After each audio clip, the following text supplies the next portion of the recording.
Good evening, everybody. Tonight we got the great pleasure of having Stephen Place with us. He has developed some very interesting strategies and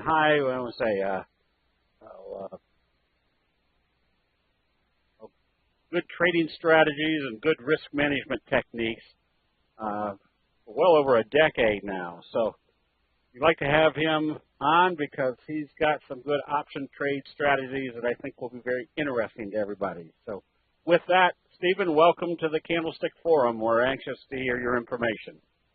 All right. Thank you very much. Good morning, good afternoon, and good evening, wherever you are in the world. My name is Stephen Place. I'm the founder and head trader at investingwithoptions.com. I have a cold, and so I have a very nice, deep, sultry voice now to talk about trading. Tonight we're going to talk about Bollinger Band trading. And if you have ever used Bollinger Band indicators in your charts, this will be a special treat because I'm going to give you some extra tips. If you're brand new with this indicator, and if you already have some successful trading strategies under your belt, this will help to enhance your returns and reduce your risk because it will help to provide better context in your trades. One thing I'd like to do really quick, if you are in the chat, I'd like to hear where you're coming in from. Let me know city, state, country. I'm always interested to see where my listeners are coming in from, and that way I can also know that I can figure out what my lag time is between questions. All right, SP from California, Gary saying Bollinger Bands and Keltners, yep. NB Montreal, Gwen, California, Tim, hey Tim, Seattle. Ronnie from Texas, David from Ohio, Cape Cod, Massachusetts, home of that great white shark that took a bite out of someone. Ernie from Phoenix, over from New Jersey, Ray from California. A lot of people chiming in. This is great. I love when we have an active chat so I can get lots of feedback and lots of questions about what we're talking about today. Let me pull up my slides. One quick disclaimer, options trading and any kind of financial speculation can change your life. Now, whether it changes it for the better or worse, that's going to be up to you, whether or not you manage your risk or not. Okay? Past performance is not indicative of future returns. I'm not your broker. Each person has their own risk tolerance. Options are risky, just like stocks, just like Forex, futures, tulip bulbs, Bitcoin, pot stocks now, anything that has financial risk. You can really hurt yourself or you can significantly change your life for the better as long as you're managing your risk. Okay? A little bit about me really quick. I've been at this game for 10 years now. I'm an options trading systems developer, professional trader. I'm an options trading trainer. I've got educational products and trade service as well. And I have a 3.5-year-old that finally got back into preschool so I can have more time alone in my home office. So, we're going to talk a little bit about developing as a trader and going from a bad trader to a good trader. And this is not always a one-off kind of event, all right? It's always going to be a process of improvement. In my opinion, good traders will scan for stocks before they even think about entering. They plan their entries and plan their exits. They anticipate their trades, and they wait for the best trades to come along. And bad traders react in the middle of the day, getting a hot stock tip, impulse trades, a lot of worry instead of anticipation because you're not in good price entries, so you're just focused on your P&L rather than your process, and you chase bad stocks. Now, we've all been bad traders. Sometimes bad trading habits leak into our good trading habits, and we pay the price. One of the benefits of Bollinger Bands and the systems that I'm going to provide you today allow you to use this technical indicator to eliminate a lot of these bad trading habits and go into the good trading habits as a function of simply the trading system. Okay, instead of saying, oh, if I just become more disciplined, That's one thing, and very, very hard to do, but if you change your trading system just a couple little bits and take yourself out of the equation, that's much, much easier to do. Okay? We're going to look at trade setups that get you these kinds of setups. This is in Shopify.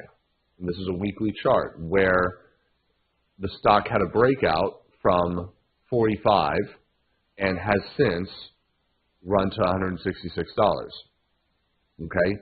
One question, when we see this, can we identify this setup and can we anticipate that breakout before it happens? And the answer is yes. So that's one trade setup we'll be talking about. The next thing we'll be talking about is how to generate short-term trading income by looking at pullbacks after the market has already gotten overbought. This is one of those counterintuitive ideas where after the market's been overbought, especially in stocks that are uptrends, that's not necessarily a bearish indicator. This is Apple, right?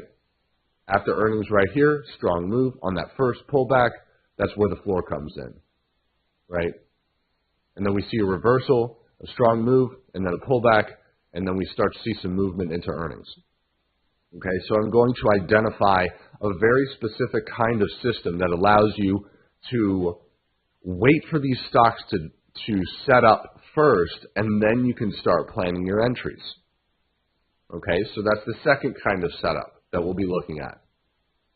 Now, the third kind of setup is for sustainable long-term income generation in high dividend stocks. And this one, excuse me, this one I have had a lot of success with, especially in high dividend stocks. And this is a way to identify deeply oversold conditions in high dividend stocks. So you can go out and sell puts, or you can own the stock, and you can continue to generate income with a very, very good basis. This is an example. I think this is Johnson & Johnson. And all of these white shaded areas are examples of the signal triggering. Okay? And you will find that there is a quantifiable, sustainable edge in this particular trading setup.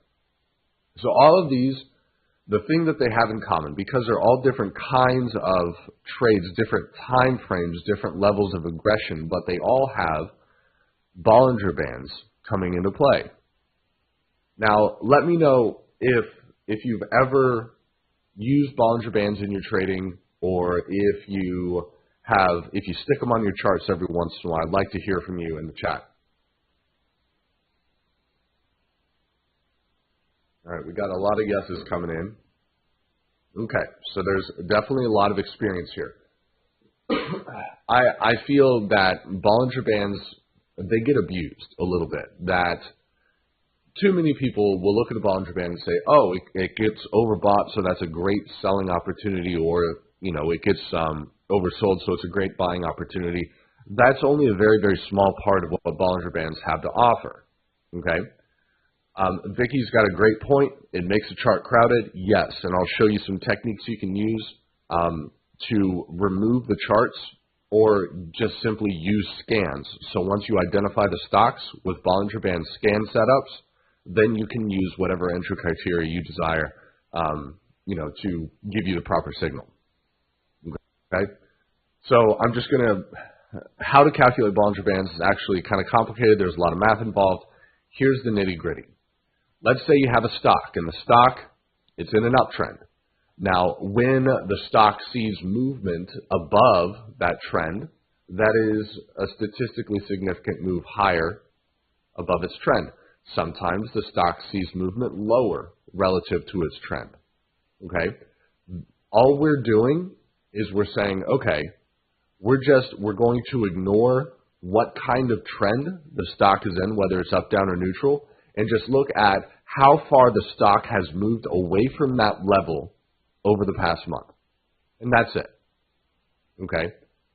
The complicated way to say it is you figure out how far we've deviated from the mean, and the mean is simply a simple moving average.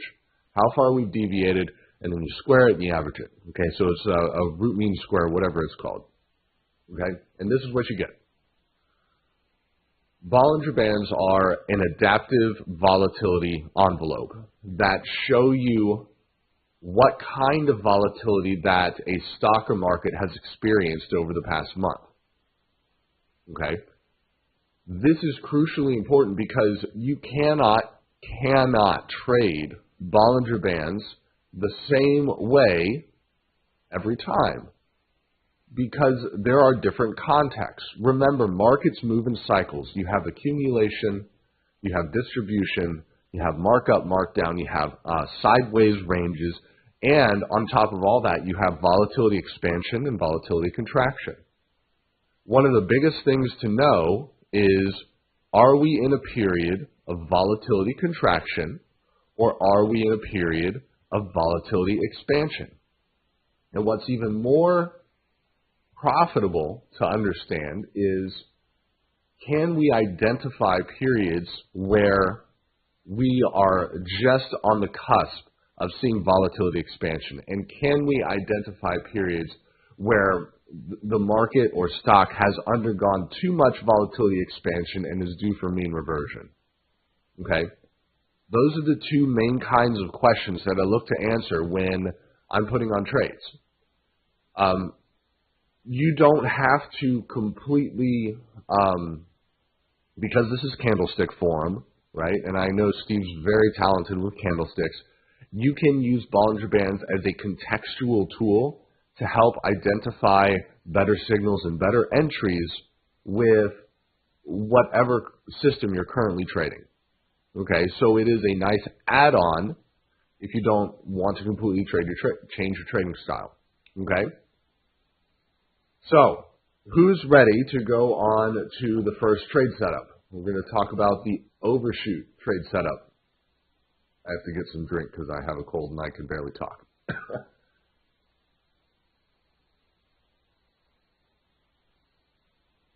All right. The Overshoot trade setup is probably the simplest to understand. I also think it's the least risky because we're dealing with a longer term time frame and we're dealing with low beta, low risk stocks. So the first thing we're looking for, and this is the trade setup. I am a big believer that stock selection in and of itself is a form of risk management. Stock selection is a form of risk management. And you cannot trade certain stocks the same way as other stocks, because low float, highly shorted stocks and penny stocks don't trade the same way as, let's just say, Apple, because the market participants are different, the float characteristics are different, the market makers are different, and it's kind of, they become separate sets of trading strategies for me. It's a very good example. You go to Vegas, and if you want to play poker, one of the best indicators of whether or not you'll be successful is table selection. Who are you going to be playing against on the poker table? Okay, and that completely changes how you play poker, depending on where you are. Okay, so look for high dividend stocks. High dividend stocks. You're looking for stocks where the annual yield is larger than the 10-year yield. You can also use sector or regional ETFs like country ETFs. I like this on FXI. I like this on EEM. I like this on things like Johnson & Johnson, Simon Property Group, Procter & Gamble. And I've got it set up. Yeah, I've got it set up. I'll actually take some requests from the chat. Tell me what your favorite high dividend stock is so I can show you how well this kind of entry system works. Okay? Everyone's saying AT&T. Okay. So we'll get a list going, and what we're going to do is just knock them out, because earlier someone was like, I don't like Bollinger Bands because they muddle up the charts, and you're right. So I've created a little bit of a shortcut, and it's just a on-off switch, basically. So this is the setup. This is the watch list you start with, okay? And you want to have a rising 200-week moving average. All right, this just keeps you out of trouble, and I know this from experience, okay? A rising 200-week moving average isn't necessary, but it makes things a lot easier in terms of risk management. Okay? The trigger is a break below the lower Bollinger Band, and this is on a weekly chart. So what we're looking for is volatility to the downside that is statistically significant relative to the past half year, because 20 weeks is about half a year. Okay, so you see a breach of that lower Bollinger Band. On high dividend, low beta stocks, there is a very high tendency for mean reversion. And if it doesn't see mean reversion, there is a very high tendency for a momentum divergence to get knocked out, where the rate of change to the downside starts to slow. Okay? The trade setup here, if you're a longer-term investor, it's generally a good entry to own a stock.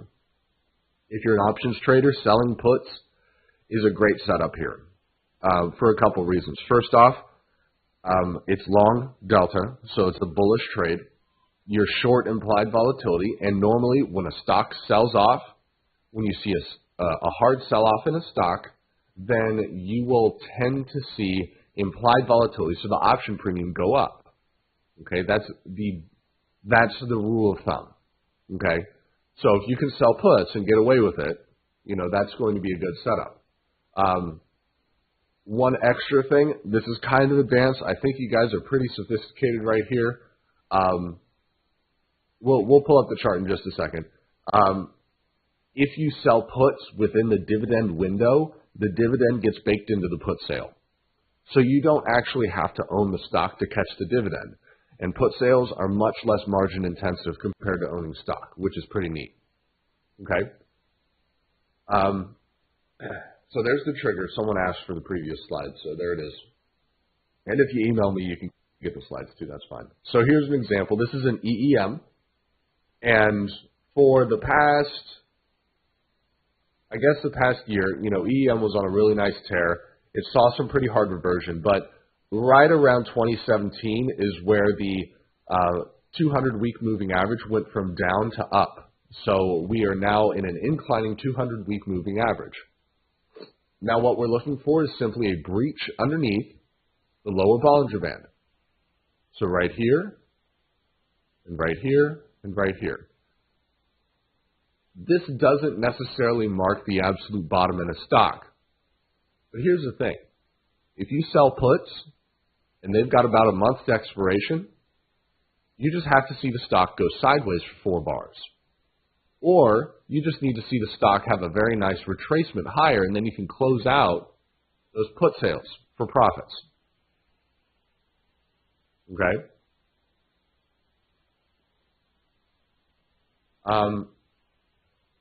Here's another, here's what I did. So, because Bollinger Bands kind of muddle up the charts, I just created a little script that says, all right, if we're below the lower Bollinger Band and we have a rising 200-week moving average, then these yellow arrows show up, and they show you the entry points for this kind of system. Okay? Here's another example, and this is in SPG, Simon Property Group. Now, recently, the 200-week moving average actually flipped, right? So it's gone flat or maybe lower. But you can see back at, March 2017, was a pretty decent entry point, okay? But here's a good example. You see this hard sell-off right here, you get a signal. Now, you sell some puts right here, and you see this ugly red bar, you may get assigned the stock, or you may have to roll, so that's part of risk management, but you have to remember that from that signal, 3 weeks have gone by. Odds are you're able to get out of your put sales at a pretty nice profit. One quick aside, I'm not a big fan of holding put sales all the way to expiration. I'd rather take profits early. Okay. Here's another example right here, and then you have these 3 consecutive weeks. Whenever you have multiple weeks in a row below a Bollinger Band, that indicates aggressive capitulation in the stock. Okay? So, let's take a look at some examples. And all I'm going to do, well, we'll look at one more. This is FXI. Another good example in FXI, we're seeing some clusters right here. It got oversold a couple months ago, and then it just hit it again. So it's one of those things where you can anticipate and say, all right, if FXI breaks 39, then I want to get interested again. Here's an example trade with this. All right, and this was sent out to my on June 28th, where you go out, you sell the AUG, so the August monthly 40 put, you get a credit of 70 cents, planned margin around $1,000, and so the intent is to keep selling puts into this action. About 20 or 30 days later, the trade was closed for a 7.3% return on margin. You know, if you can pull 7% out of the market every single month on these kinds of boring trades, you know, it's a great setup. Yeah, so that kind of idea can work. Now, what I'd like to do really quick is we'll pull this up. Ignore the right chart. That's just a 30-minute chart. So we're looking at a weekly chart right here, just to give you an idea of how this can work. So a couple people said AT&T. Okay. Now, AT&T, I actually did this trade even though it did have a declining 200-day moving average. Back in April. Again, it's not a necessary condition, but it's pretty useful. You can see the last time this triggered, and this chart doesn't have the Bollinger Bands on it because we've already got the script on here. It triggered right here, it triggered right here, it triggered right here. Okay? And then back in October 2016, it also did the same thing. All of these are very good dip buy, long-term dip buy opportunities in aggressive, you know, in not aggressive stocks, high beta or low beta, high yield stocks. Okay, we're going to go through some others just really quick. So favorite dividend names: Home Depot. Last entry was July of last year, back at 143. The previous one was October of 2016. This is a kind of setup that doesn't occur very often, especially in strong stocks, but when it does happen, it gives you incredibly good entry points, especially if you are a long-term investor. Steve E said Blackstone, BX. Yeah, there's Blackstone. Last time it triggered, April 2018, that was basically the low. Previous time, November of 2017, that was also the swing low. The previous time before that was the end of 2016. And so this is a good example of, you know, if things go wrong, right? You either get assigned the stock. So, what is this? Oct of 2015. The stock trades down to 26.80. You go out and you sell the 26 put. Let's just say for 80 cents. That puts your basis at 25.20. And then the stock just gets hit really hard. You get assigned. You catch a dividend of, what is that, 61 cents. So your basis is now down to just underneath 25, and then the stock pops. Okay? I would not be comfortable doing this kind of trade management and risk management unless it was a boring low beta stock. Okay? We're going to go through some of these quickly. CVX. All right, so CVX actually triggered it last week and the week before. So this would be good put sale opportunities. It's a larger stock, so you may want to look at some longer dated put spread sales. But you can see that it gives you some pretty good entries. Now, prior to, what is this, April 2016, it had a declining 200-day moving average, so it doesn't show up as much. Okay? So Jimmy's saying, how do you repair the trade if you're wrong? The trade repairing strategy is you either get assigned stock or you roll the put sales down and out. Okay? So it's one of those where it's not necessarily a function of a stop loss with these because they're longer term trades. Okay, so you would either roll out the puts or get assigned and start catching the dividend. Okay, this is one of those where you can work into a position over the course of months, and it's again a very long term kind of trade. Now let's move over to something that's a little bit more aggressive in terms of time frame. And this is called the grind. When markets are healthy, when markets are in a healthy bull market, there is a tendency for the stock market to trade between the upper first and second standard deviation Bollinger Band. Okay? between the first and second standard deviation Bollinger Band. And what tends to happen is that there isn't a whole lot of aggressive volatility expansion. Okay, if you look at the width right here, okay, the width stays pretty constant. This is the S&P market, and this was back in 2017 when the market just never pulled back ever in the history of man, right? And it was just the quietest, lowest volatility that we've experienced literally in the history of the markets ever, period. But then going into December, you can see changes, right? You can see how the Bollinger Bands actually started to open up, and then in January, the Bollinger Bands really opened up. We saw an aggressive expansion in volatility. That indicates a parabolic market, and it's no longer a proper, healthy market, okay?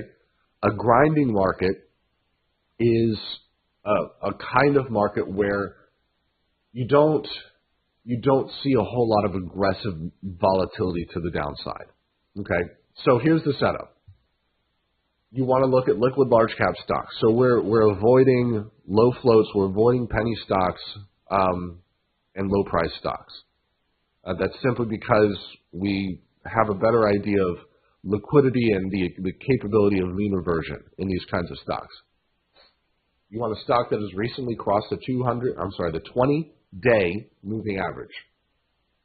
You want the stock to hit the daily upper second standard deviation Bollinger Band.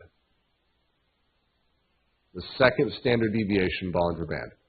When a stock or market hits the upper second standard deviation Bollinger Band, it tells us that relative to the past month, there's been a very short-term expansion in volatility. A lot of people would say, oh, that's overbought, that means it's a fade. That's not how this works, because remember, prices can correct three ways, right? You can have a price-based correction, or pullback. You can have a time-based correction, sideways. You can have a momentum-based correction where the market just runs but not at the same rate of change, okay? So that's the setup. The trigger is you want to see a pullback into the first standard deviation upper Bollinger Band. Now, here's something I know. I know that Stephen Bigelow loves his T-line. Right? The T-line is the best. The 8-day move, 8 EMA. Okay? What you will find is that the Bollinger Bands will move, the first standard deviation Bollinger Band will move very close to where the 8 EMA is. Okay, so a couple people are asking about the other bands. You have three sets of bands here, okay? You have the blue bands, you have the green bands, and you have the yellow bands. So the blue bands are the first standard deviation, the green bands are the second standard deviation, and then the yellow bands are the third standard deviation. All this means is that is the expected price movement relative to what we have seen over the past month. That's all that means, okay? When you see a stock or market move above that green band, that upper green band, look for a pullback to the upper blue band. And that tends to be a very good dip buy area, especially after it is the first cross of the 20-day moving average. Okay?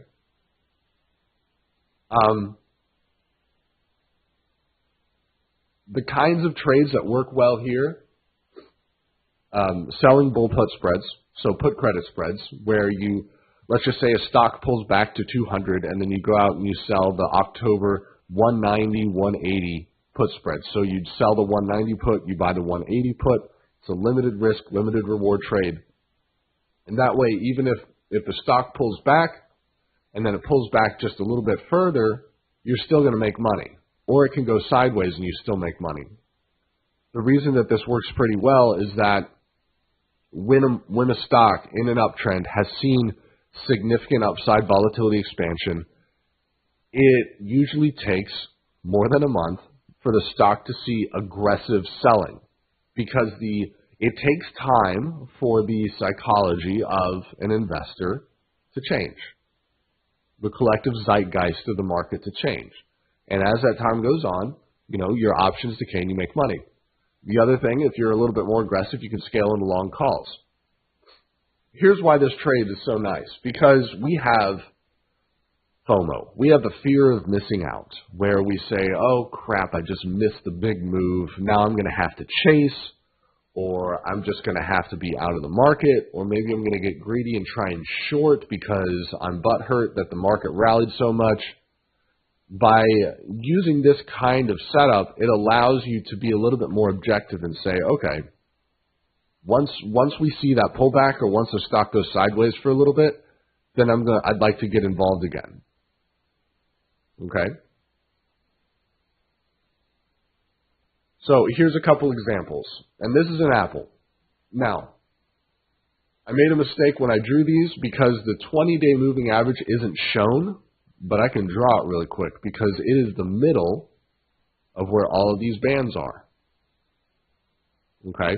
So that's a rough idea of where the 20-day moving average is. So here's an example. Right? Apple sells off, and then after earnings, it sees a big gap up on earnings. Anybody that sold before earnings is looking pretty stupid now, right? And you say, oh, crap, I missed it. I'm just going to have to try and short it, or maybe I'll just not play it at all, or maybe I'll chase. So right here is the first cross above the 20-day moving average, and then a move into the upper Bollinger Band.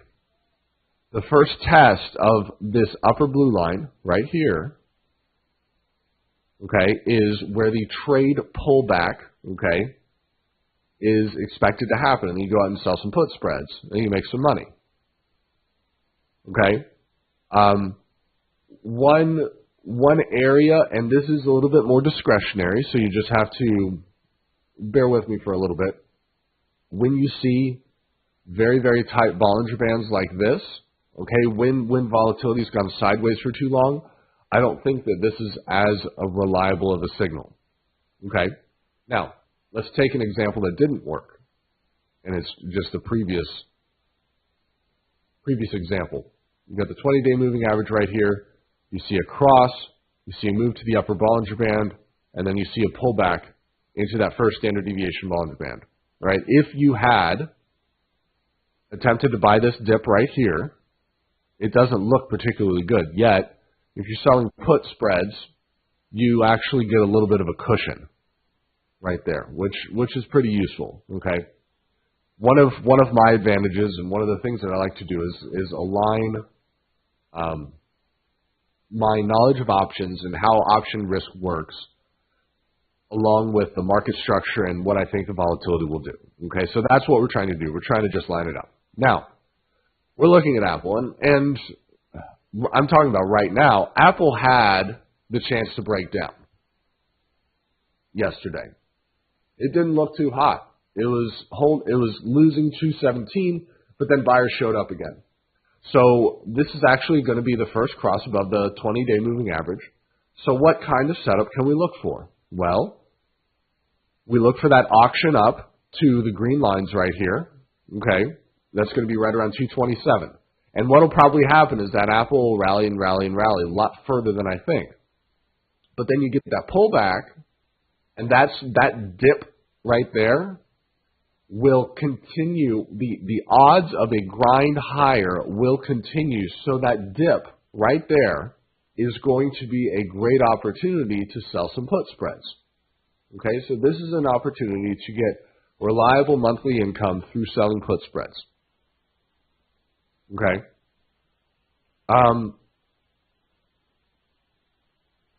So with my, we'll move on. I see a couple questions coming up. You show us your setup for Thinkorswim. I'll show you some chart setups for Thinkorswim in just a second. I want to go through some other examples here really quick. This is AMD. I'm bearish AMD, so I'm looking for it to pull in. Okay.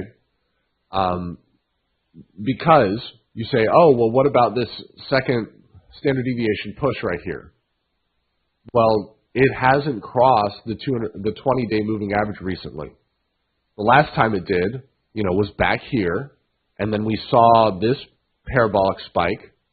The first test of the, we did not get any kind of test right there. It just continued to run without any kind of opportunity.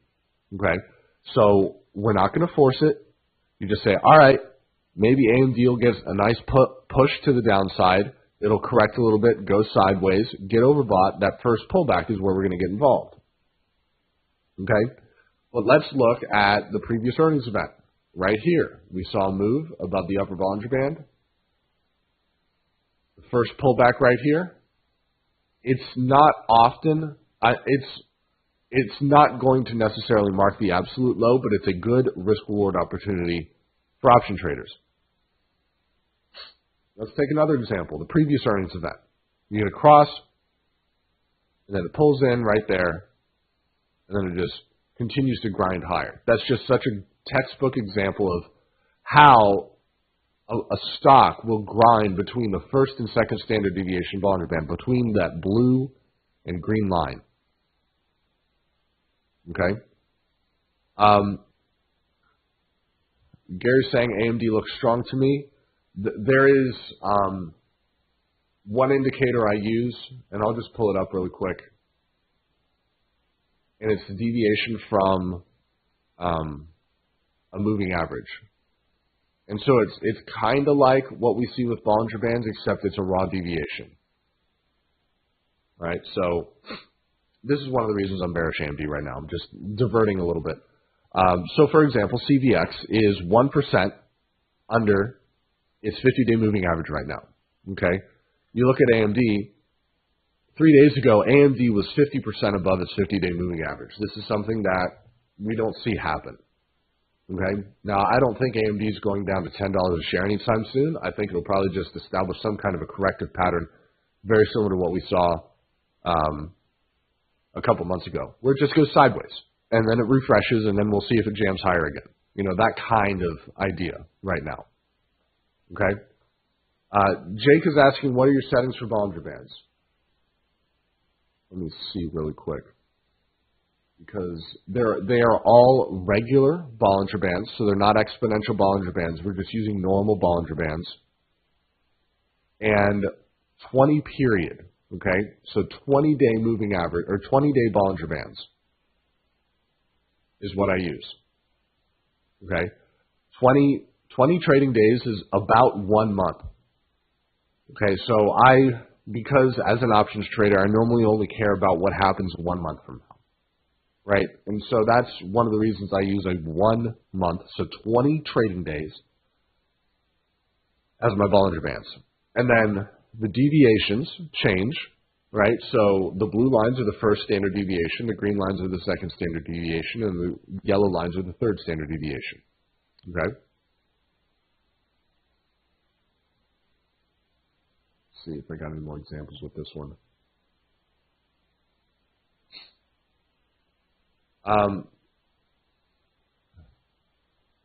Do ATR, okay, Gary, I'll get to the Thinkorswim indicator in just a little bit. All right.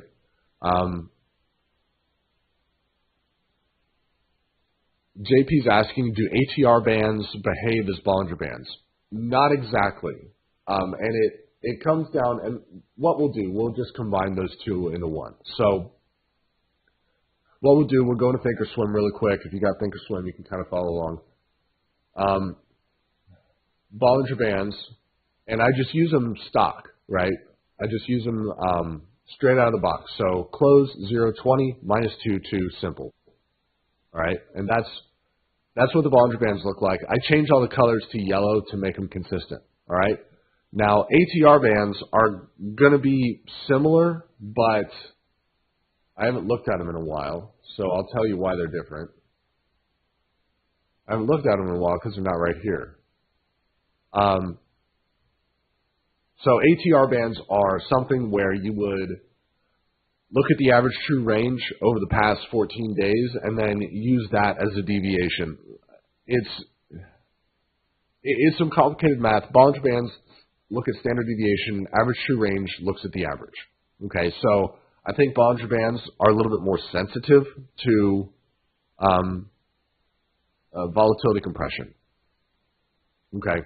Okay, Keltner channels. Yeah. Keltner channels are going to be a little bit more smooth. You know, if you've ever looked at a squeeze indicator or things like that, you can compare the Keltner to the Bollinger Bands, and you can say, okay, when the Bollinger Bands are more narrow than the Keltner channel, then we're due for explosive movement. And I think that's one way to do it. I'm actually going to show you what I think is a better way, a more pure way to do it in just a second. That's going to be our third setup. Okay. Here's an example on Amazon. Same kind of thing, right? You get a cross above the 20-day moving average, a push into the second standard deviation Bollinger Band. You get that first test, and that's going to be a reasonable entry for selling bull put spreads. All right? You get a cross right here, a move above the upper Bollinger Band. You get a pullback into the first standard deviation Bollinger Band. You sell some put spreads. It's a pretty reliable pattern. Okay? A couple other things with this.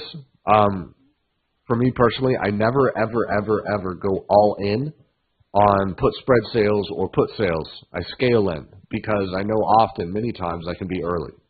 All right? So just keep that in mind. You know, we're not, with these kinds of setups, we're not looking to nail the exact bottom. We are looking to align our risk smartly with what we have a pretty good idea what the stock is going to do over the next month. Rick's asking, do I ever use weekly options for your bull put spreads? If not, why? I don't, because selling vol in weekly options is stupid cheap right now. And it doesn't, the reward doesn't justify the risk that you're taking. Implied volatility tends to stay very, very low in weekly options because it's a crowded trade. You can, now with that said, you can use this grind setup on a 30-minute chart, and it's fairly reliable. Okay? All right. Finally, we're going to talk about the moon setup. And this one's fun.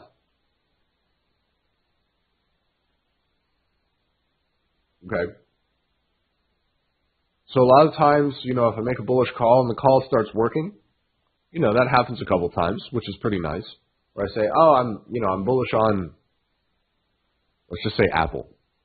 And then Apple goes up, and then I'll have a client email me and say, oh, what's your price target? And then I'll just put this. I'll just paste a picture of the moon because, you know, if I'm pretty bullish on the stock, that's my expected move. It's not a Fibonacci extension. It's not moving averages. You know, it's a little tongue-in-cheek joke saying it's going to the moon. And it's always very nice to identify those stocks that are setting up for such aggressive volatility expansion that you don't have to aggressively set price targets. You just manage your risk in a trade and try and ride that trend as long as you can. So what we're looking for here is tight Bollinger Bands on an uptrending stock with open air above price. All right, so flat top breakouts, frying pan breakouts, inverse head and shoulders, those kinds of patterns, but we're also looking for aggressive volatility compression. Now, here's a good example. This is in the market. Check out 2017.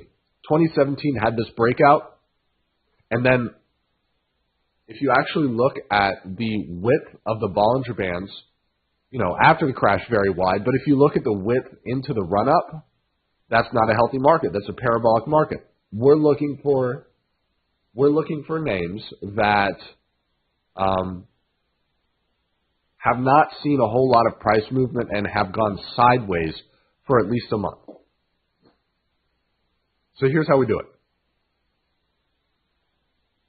But one of the problems with Bollinger Bands is that they get in the way of the chart. They get a little bit messy, and they're not necessarily useful when you scan. So here's what you do.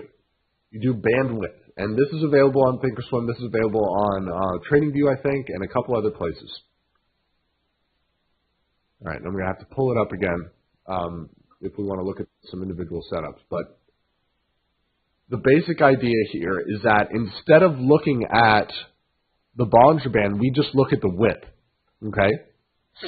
So here's the S&P.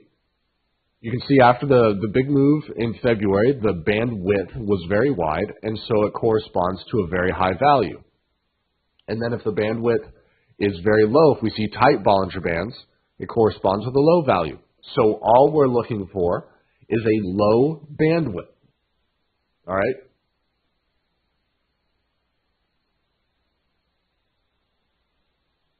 So I'm going to pull up a couple examples. How about Corning? Corning had a big move on earnings and then went sideways. And then the bandwidth, all right, the Bollinger Band width got so low that it makes it a very attractive opportunity to go out and just buy calls straight up. Because sometimes, many times, it's useful to have that convexity to just go out and buy calls straight up. Okay? So this is kind of hard to look at. It's easier to scan for. So the scan is, if the bandwidth is within 10% of the yearly lows, and if the stock is within 10% of the yearly highs, then you go play. Here's the scan. I'm not going to leave it on here for long.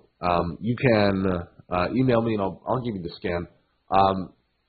Basically, you look at the bandwidth, and if it's close to the squeeze, then you want to get involved.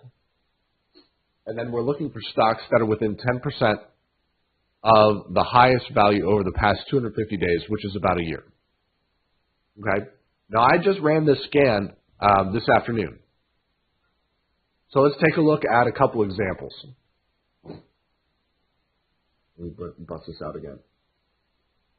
There we go. So, something like Cisco. So Cisco was, I sort by volume so I can see the most liquid stocks.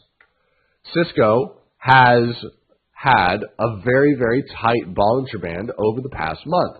It had earnings, it went higher, and it's gone sideways. And it looks like it's about to bust higher.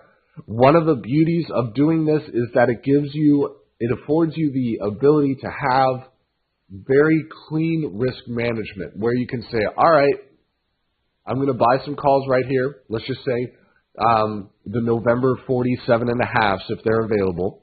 The no 47.5s, and then if it loses 46, I'm out. Because the stock tends to have, when volatility expansion happens, it tends to have movement to the upside. So this is one of the better opportunities for call buys. So we'll look at Cisco, we'll look at PayPal, we'll look at CSX, ZTS, Delta, Target, Adobe, and Twilio. And we'll just go through them really quick. This is a great way to build a breakout watch list. It's a great way to build a breakout watch list. So, PayPal, for another example. PayPal Bollinger Bands, they're not super, super tight, but they're getting super tight. Earnings are coming up pretty soon. You've got pretty clear support at 87.5. You know, this may be a good anticipatory breakout setup into 94. You could look at something like CSX, transports. Transports have held up, pretty well over the past month. It's gone sideways, hasn't done much. Earnings are already out. It's got some support levels coming into play. If it holds that support, maybe you can look for expansion to 80. Just quickly, Adobe, right? Adobe's been a pretty good runner. If it goes sideways for maybe a month or so, if it goes sideways for another week or so, starts to base out, you're looking at a move to maybe 280. If you look at something like Twilio, Twilio's at highs. See how the Bollinger Bands are really, really compressed right here. If you look at the Bollinger Band width, it's within 10% of yearly lows, right? If it clears above, what is this? About 88, it's probably due for a $100 roll, right? And you'll most likely see the stock run in anticipation of its next earnings event. Okay?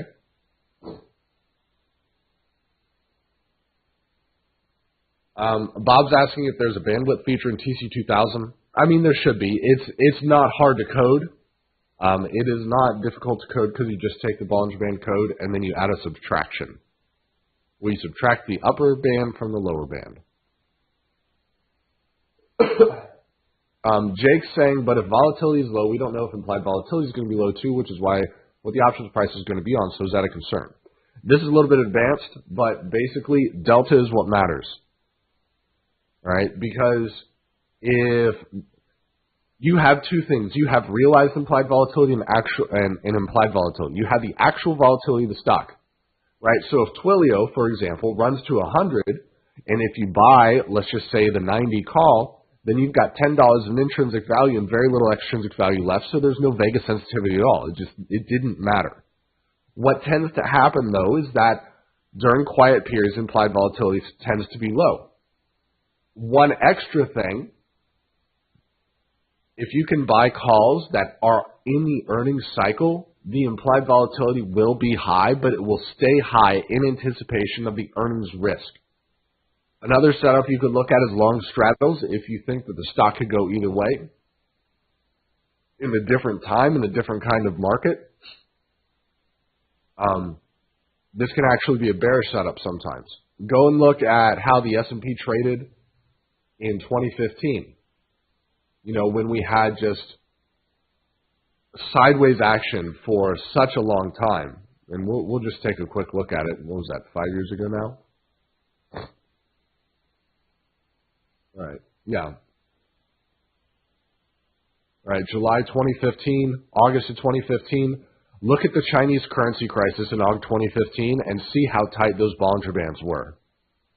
Right? You can, there is some evidence and there are some good trade strategies where you just go buy vol on the S&P when you go buy straddle straight up on the S&P when Bollinger Band gets too tight.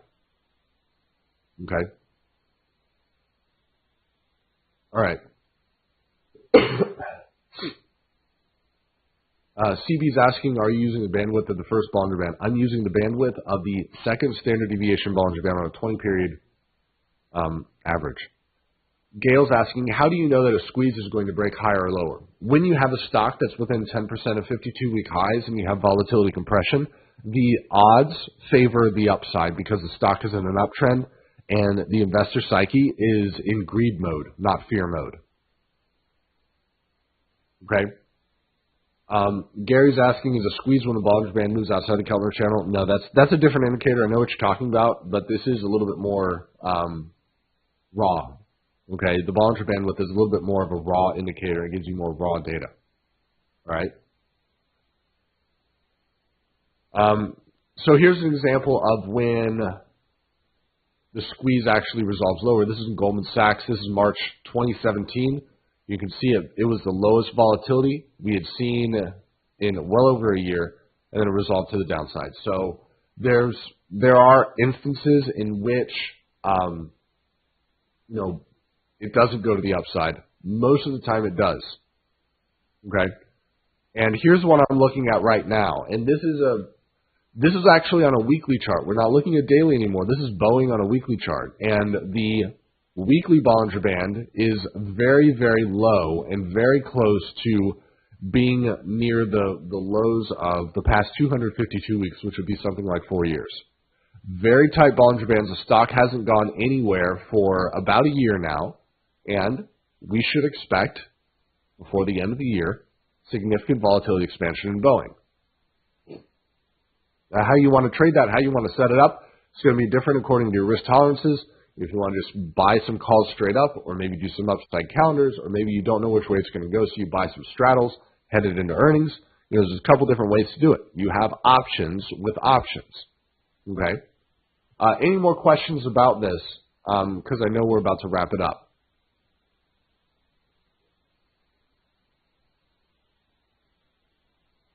I know we covered a lot. I actually haven't talked about trading the Bollinger Bands in a couple years now. So I was actually really, really excited to talk about this, which is why there's so much content in this presentation. This is being recorded just in case you're asking. And these three setups, go make them your own. If you just want to use them for context, that's great. What you'll find many times is that if you trade directionally, that some of your best trades will be in different volatility environments, because I don't think that you can trade vol environments the same. You can't trade stocks the same in different vol environments. Okay? Now, at the end of these presentations, you normally get some sort of pitch, some sort of offer. This is actually a free offer today because, look, I know that this is a lot to cover, so you're just going to get a free ebook. Massive profits from Bollinger Band trading. It'll cover a little bit more in detail the calculations with Bollinger Bands and some of the other setups to look at.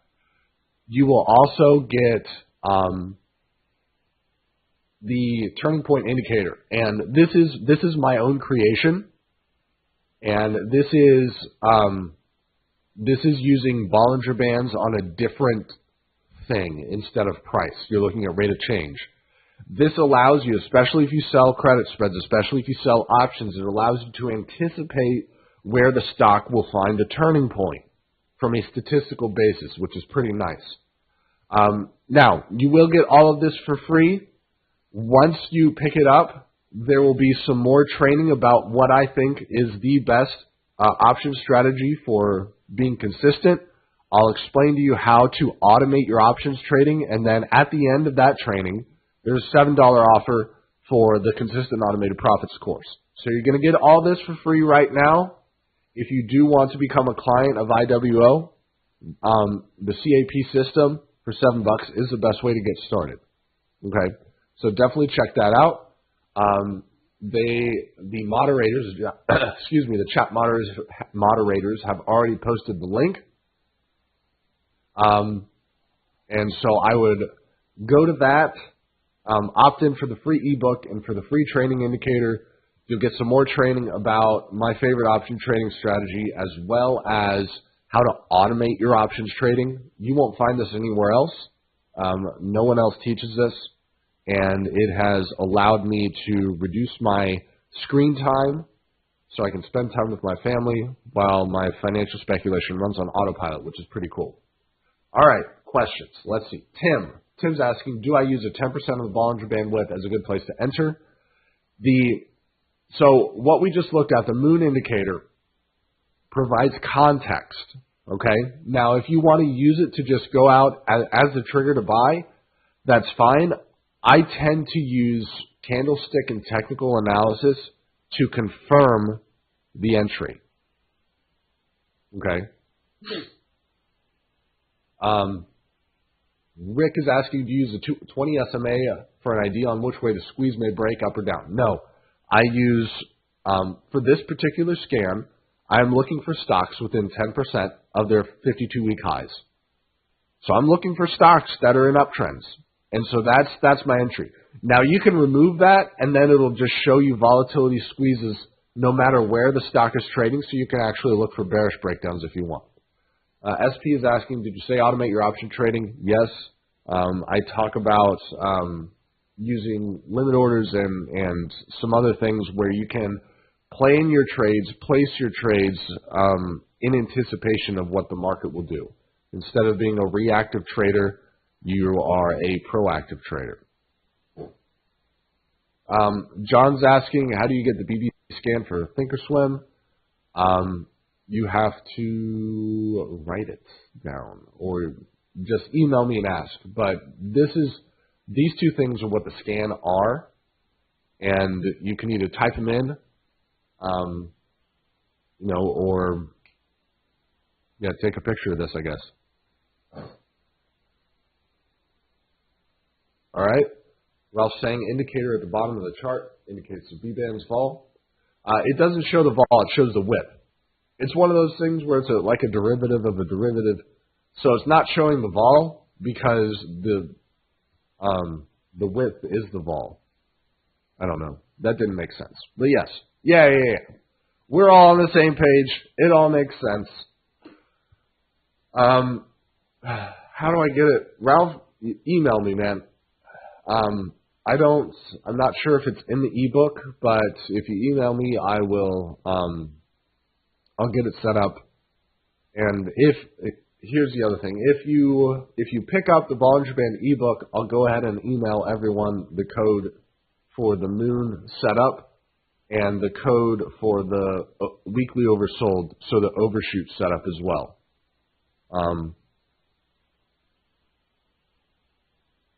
Yeah. And then I'll just put my email in here. Okay? All right. So use the link in the chat, pick up the free ebook, get the trading indicator for free, watch the special training on how to become a consistently profitable options trader, learn how to automate your options trading, pick up the Consistent Automated Profits course for $7 if you'd like. It's the best way to get started becoming a client with IWO. Jake is asking, very interested in the moon setup. Do you check that weekly only? Or no, it's daily. Normally it's daily. The Boeing setup is weekly because it's such you don't get this setup very often on a weekly setup. Okay. All right. That's going to wrap it up. Thanks so much for having me on